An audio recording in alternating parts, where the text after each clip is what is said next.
We are here, the final TWAB of Season of Plunder. We have a lot of changes, so let's get into it. Now that we're back from Shanksgiving, we've got a few more things we need to wrap up before the new year ahead. Not only are we talking about our latest adventure into unknown lands, this time channeling incredible characters from one of Ubisoft's most iconic franchises. We've also got a sneak peek at even more weapon tuning ahead, a fresh look at some new gear, and the community weapon ornament voting has begun with a special sit-down with the artist herself to talk about the process coming later this week. We'll meet again, Guardian, in an alternate universe. In case you missed it, we're getting our stealth on, Guardians. Earlier today, we shared our latest venture out into the great unknown once more, this time partnering up with one of Ubisoft's most iconic franchises. To celebrate our latest crossover, we are challenging players to take a leap of faith and embrace the way of the Brotherhood with new cosmetic items that will let you live out your best mysterious hooded figure looking for adventure. From recent heroes to classic favorites, it's a phenomenal way to get the best of both worlds. Plus, more fashion. Who could say no to that? And this is what Bungie gave us for a little sneak peek. A fine evening of Iron Banana and Trials of Osiris with a splash of Nightfall. It's a new season on the horizon, which means more loot to earn. For those Guardians with a penchant for a different kind of challenge, there is a new array of weapons to earn. Whether you're heading for the lighthouse or just looking to make OL Saladin proud before heading out to run Nightfalls, here's what you can look forward to with the upcoming season. Trials of Osiris. What's arriving? Exalted Truth Suro's Adaptive Hand Cannon plus Adept. Unwavering Duty Suro's Adaptive Machine Gun plus Adept. What's staying?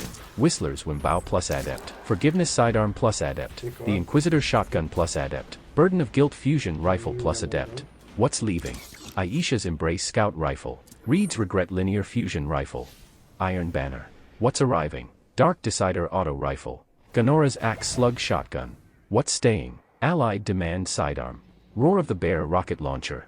The Wizened Rebuke Fusion Rifle. The Hero's Burden Submachine Gun. Frontier's Cry Hand Cannon. Razor's Edge Sword. What's leaving? Forge's Pledge Pulse Rifle. Reese Walker Shotgun. Nightfall. What's arriving? Wendigo GL3 Heavy Grenade Launcher. Hung Jury SR4 Scout Rifle. What's leaving? Silicon Neuroma Sniper Rifle. Duty Bound Auto Rifle.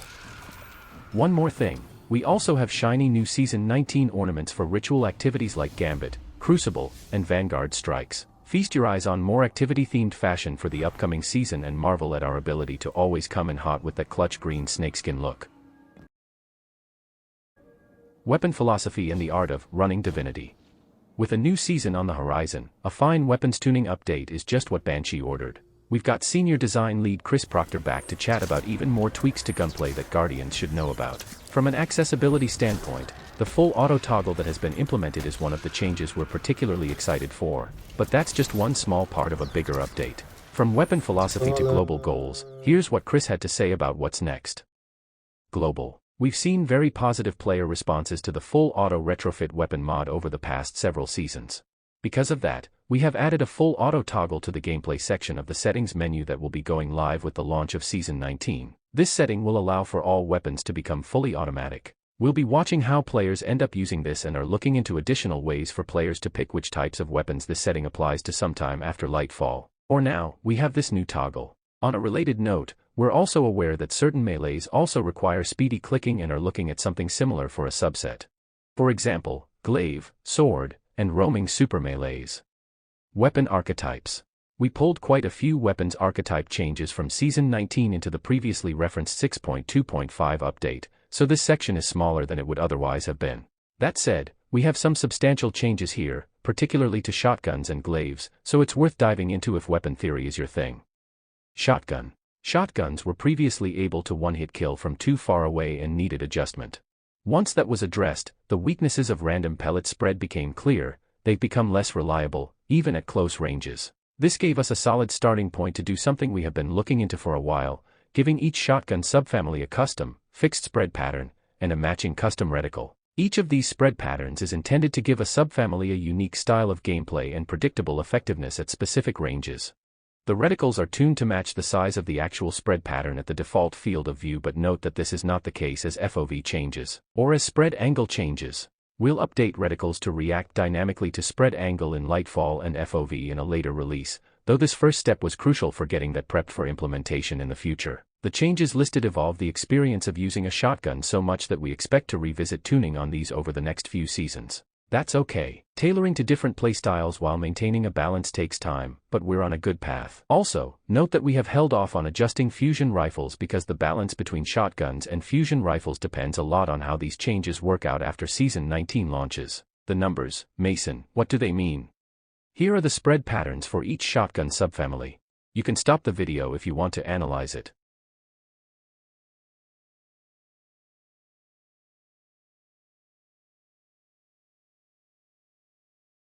Additional changes. Aggressive. Fixed several shotguns that were using the incorrect intrinsic aggressive perk. All aggressive shotguns will now increase rate of fire after a kill, as intended. Rapid fire. Increased PvE damage by 5%. The reload speed benefit for the rapid fire shotgun frame now always applies instead of only when reloading from an empty magazine. Sidearm. Sidearms are now much more viable in PvP since the 6.2.5 buff to this weapon type's auto-aim fall-off distance, but this caused a notable overbuff to Drang, allowing it to compete too far outside sidearm range. Reduced zoom stat on Drang and Drang Baroque from 14 to 13.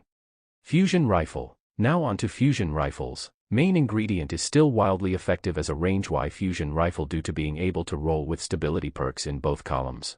We've adjusted some of those perks, but we don't want to poke at them further if it isn't needed, so we're just hitting the stats of this weapon directly. Reduced stability from 49 to 35. Reduced aim assist stat from 59 to 45. Fusion rifle reticules don't react much to changing accuracy due to firing or jumping, even when on mouse and keyboard and at a high FOV. Rebuilt the fusion rifle hip-fire reticle so that it reacts more obviously to changes in the accuracy cone.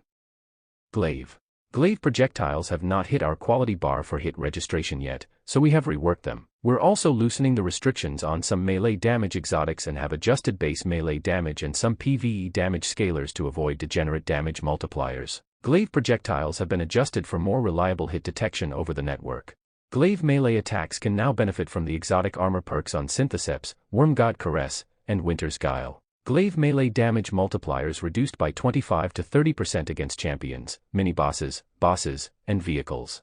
Damage against major and minor enemies is unchanged. Glaive melee base damage reduced from 75 to 67.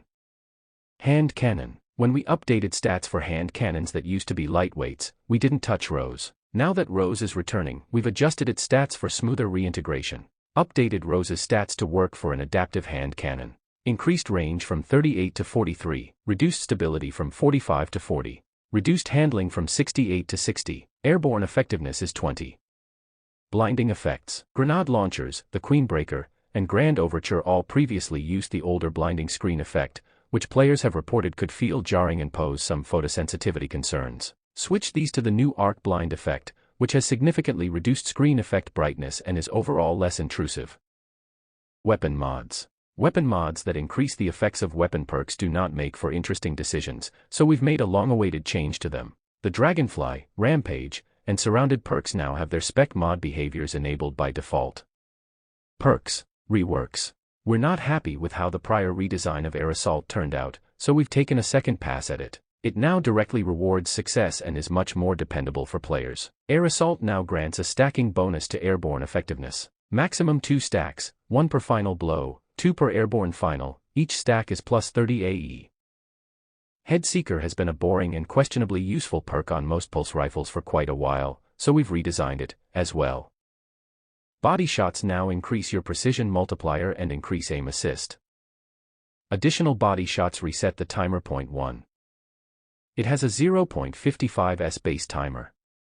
Body shots while Headseeker is active reset the timer. Encore's initial implementation was a little complex and fiddly to use, so we've redesigned that one too. Final blows now grant stacks of Encore and stacks grant increased stability, range, and accuracy. Body shot final blows grant 1 stack, precision final blows grant 2 stacks, with a maximum of 4 stacks. Last 7s, enhanced last 7.5s. Final blows refresh timer, plus 8 stability, plus 5 range, and plus 1.25% accuracy per stack. Seraph rounds will be appearing on more weapons next season, but in its current form, it's the strongest magazine perk by a large margin. So we've pulled it back a little and made it more of a trade-off. Removed plus 10% range scalar. Now offers plus 7 stability, plus 3 range. Tunnel vision plus kill clip not being refreshable while active has always been counterintuitive, so we've now set them up to allow that. That being said, this makes kill clip too strong compared to other damage perks, so we've pulled it back a little. The duration of these buffs can now be refreshed if activated while already active. Reduced kill clip damage bonus from 33% to 25%. Redirection didn't use our standard method of checking for weak versus strong enemies, so we've changed it to be consistent with other perks since it'll be appearing on more weapons. Now builds stacks against red bar enemies and consumes them on everything else. Buffs. We want players to be able to use the Hack Breach Armament's origin trait to bring down Ward of Dawn, Well of Radiance, and Stasis Crystals in PvP. Now increases damage versus Ward of Dawn and Well of Radiance sword by 30%. Damage bonus against Stasis Crystals has been increased by 15%. Gutshot straight shipped a little weak on auto rifles, so we've bumped it up a little. Increased bonus auto rifle body shot damage 10% to 20%. Compulsive reloader's reload speed benefit is enjoyable, but on certain weapon types, it doesn't remain active deep enough into a magazine. Now remains active down to half ammo. The high impact frame intrinsic perk can be hard to use since it switches off with little movement. We've tweaked this so that slow movement doesn't deactivate the perk. Now allows a small amount of movement instead of turning off with any movement.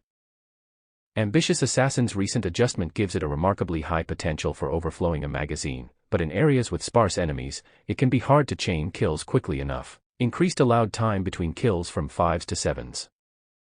For well-rounded. Duration increased from 10s to 15s. Stacking the effect still resets the timer. Recombination had some reliability issues, so we made some tweaks and adjusted the damage. This was important since this is now available on new weapons. Tweaks to make this function in PvP as intended. Now grants up to 100% bonus damage at max stacks in PvE, 50% in PvP. Zen Moment provides an extraordinarily strong reduction to recoil angle, but missing would reset the perk completely, making it difficult to sustain. No longer deactivates on a miss. Now has a ones timer. As part of the work on Divinity this season, we looked at other related hiccups, including rewind rounds. Rewind rounds now work as intended when hitting the cage created by Divinity.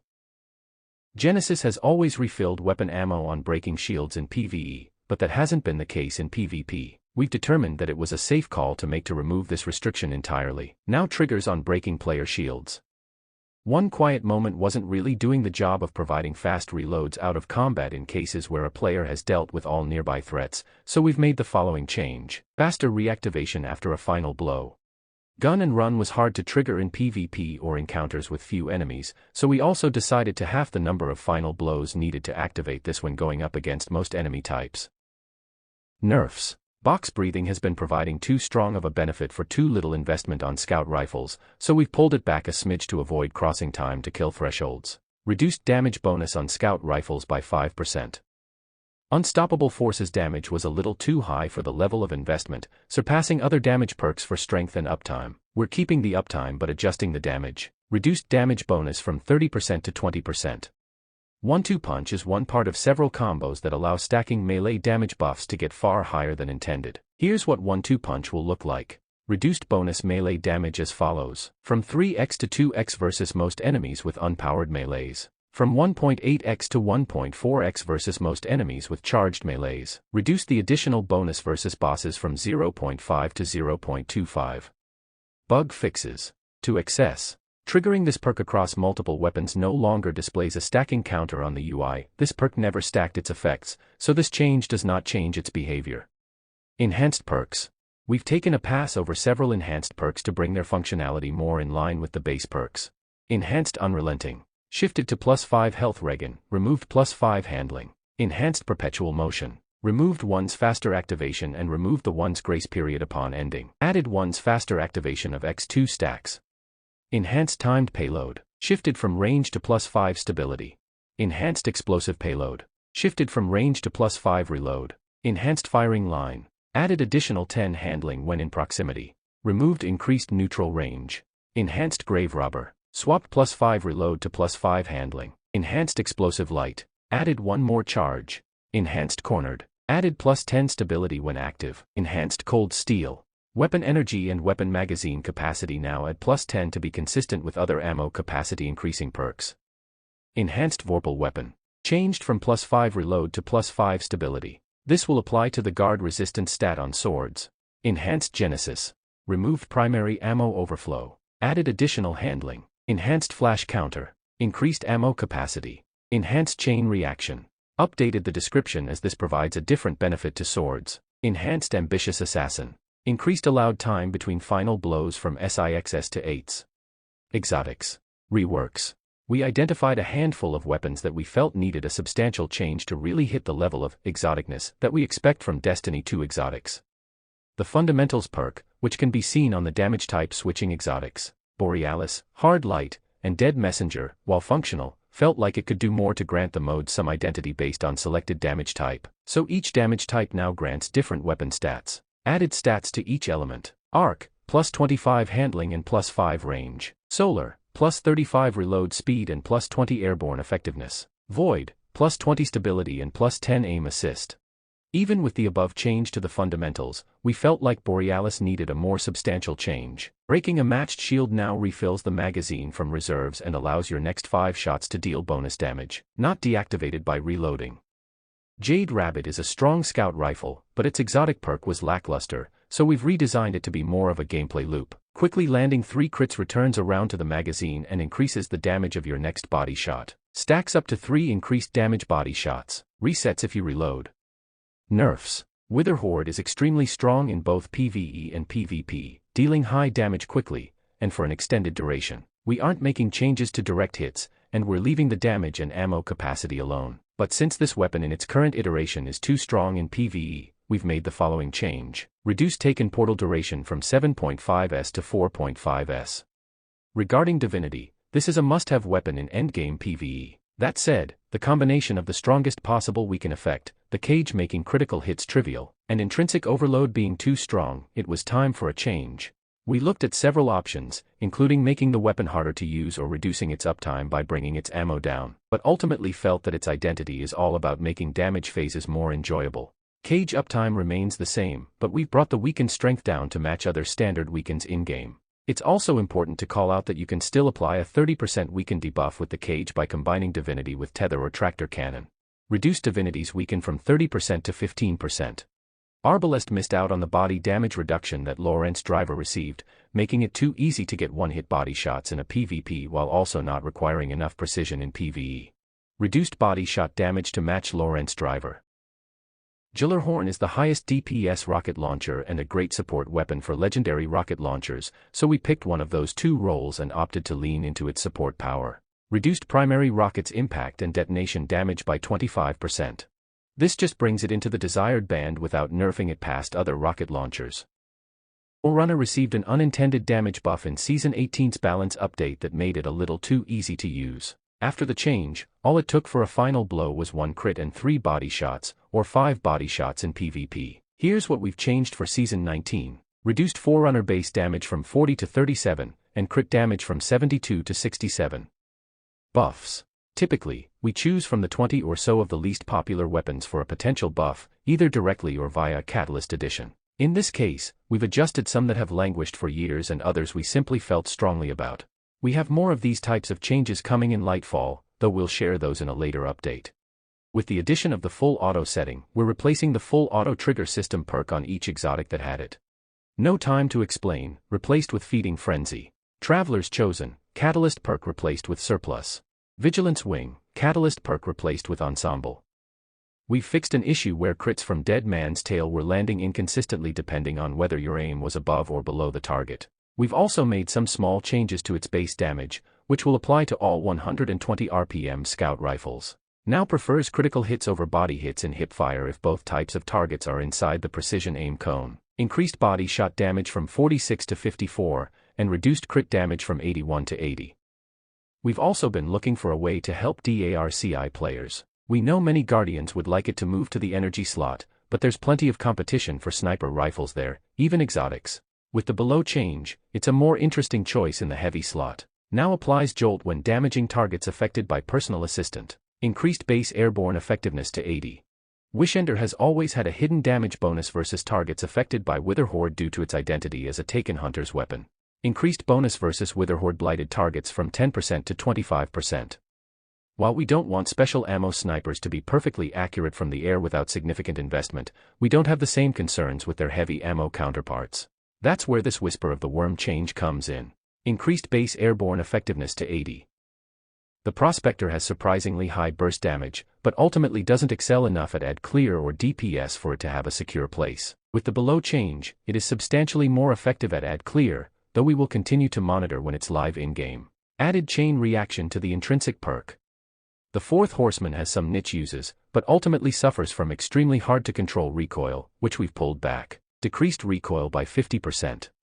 Forerunner is a fun weapon in PvE, but it's never been a top pick. Changes to the weapon and its grenade should make it a lot more viable. Increased crit damage by 30% and the rock's damage by 60% in PvE. Reduced ammo cost to activate the rock from 6 to 4. Increased damage at the outer edge of the rock's damage radius from 0% to 20%. Merciless is extraordinarily strong when ramped up, but it's hard to keep it in that state. Merciless decreased charge time on hit now resets on a 5's timer. This timer is refreshed when you land hits. Rat King is a lot of fun to use, but the allowed distance from allies feels a little too strict as it stands. Radius required to activate its perk increased from 15m to 20m. Legend of Acrius has some movement penalties to make it feel weightier. We think that the feel of using the weapon does that sufficiently though, so this is what Acrius users can look forward to. Removed movement penalties. Bastion's Season 14 nerf was a little more than it needed, so we've halved it. Reduced spread angle by 6%. Quicksilver Storm's grenade intentionally shipped on the weak side. We wanted to see what the uptime of grenades was like in the wild rather than ship them too strong, but we believe it's safe to increase the damage and the radius a fair bit. We've also fixed a bug with the rockets. They weren't intended to be arc, and this bug, unchanged, would interfere with the catalyst coming in Nightfall. Increased PvP maximum grenade damage from 80 to 120, and increased the explosion radius from 3m to 4m. Switched rocket damage from arc to kinetic. Cold Heart's Arc 3.0 rework wasn't generous enough with ionic traces, so reduced cooldown on ionic trace generation from 3.5s to 2s. Now maxes out stability and reload speed when at maximum damage. Picking up an ionic trace now reduces the time it takes to get to max damage. Grand Overture's loop doesn't feel rewarding enough in its current form, so we've dramatically increased the reward. Increased missile damage by 50%. Xenophage only deals area of effect damage currently, which causes issues against some enemies in PvE. We're not changing the overall weapon much, but we are addressing that pesky PvE issue. Despite benefiting from solid ease of use, we felt that its damage could be a little higher. Now deals roughly half of its damage as impact damage, and the rest as detonation. Overall damage increased by 5%. When adjusting Divinity, we also looked at some bugs relating to it, including Cloud Strike. The Lightning Storm will now correctly activate when hitting Divinity's cage. Some exotic armor pieces were part of combinations allowing extremely high damage output from melee attacks in PvE, so we brought a couple of these down versus altering enemy health. Wormgod's Caress reduced maximum damage multiplier from 7.5x to 3.5x. Winter's Guile reduced maximum damage multiplier from 7.5x to 3.5x. Note on Gerfalcon's Hauberk, we have a change coming in 6.3.0.1. Here's a sneak preview of the changes that we believe will address balance concerns in PvP while maintaining a clear identity in the void space. Gain volatile rounds when exiting invisibility. When executing a finisher while invisible, this exotic now gives nearby allies a reserve overshield and give the wearer a temporary bonus to weapon damage. Things players can look forward to in the future. A heavy weapon damage rebalance. Tinkering with bringing some less effective options up while bringing some damage outliers down. What's the Lightfall DPS meta? Mysterious. A large rebalance of the airborne effectiveness stat, making primary ammo weapons significantly more accurate while airborne without any investment in the stat. Think Icarus level accuracy from before Season 17. Specifics are still in development. Some tweaks to the new shotgun reticles. A pass at adding subclass 3.0 verbs to several exotic weapons. There are currently 7.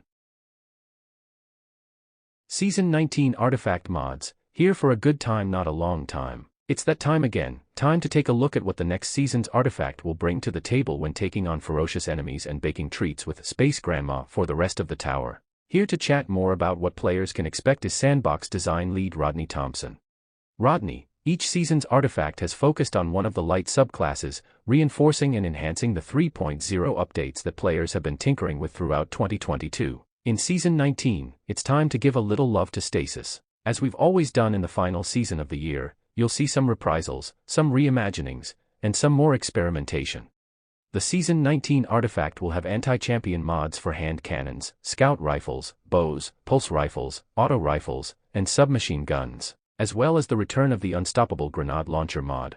The Lucent Finisher mod returns to help you generate some heavy ammo. We've also got some new twists on a few old favorites, including a version of Passive Guard that works with glaives and a reprisal of Breach and Clear designed to interact with the Void 3.0 rework. We're also trying out some experimental mods that don't follow our usual patterns. Be on the lookout for artifact mods for the chest and leg slots that grant bonuses to resilience and mobility, respectively. We also have a helmet mod that grants additional airborne effectiveness to the weapons you are wielding. The monochromatic Maestro mod in the class item slot rewards you generously for using weapons and subclasses that match their damage types. We've even included a mod aimed specifically at solo players, which should be very useful in tackling those legend lost sectors to get just the right roll on that exotic you're looking for. Guardians can vote through a special email coming out on December 5th alongside a highlight of your Season 18 moments. Check those spam folders and weigh in when you can, because the winning ornament will be announced in the December 15th TWAB before we head into 2023. That was the last TWAB in Season 18, hope you enjoyed it. See you next time.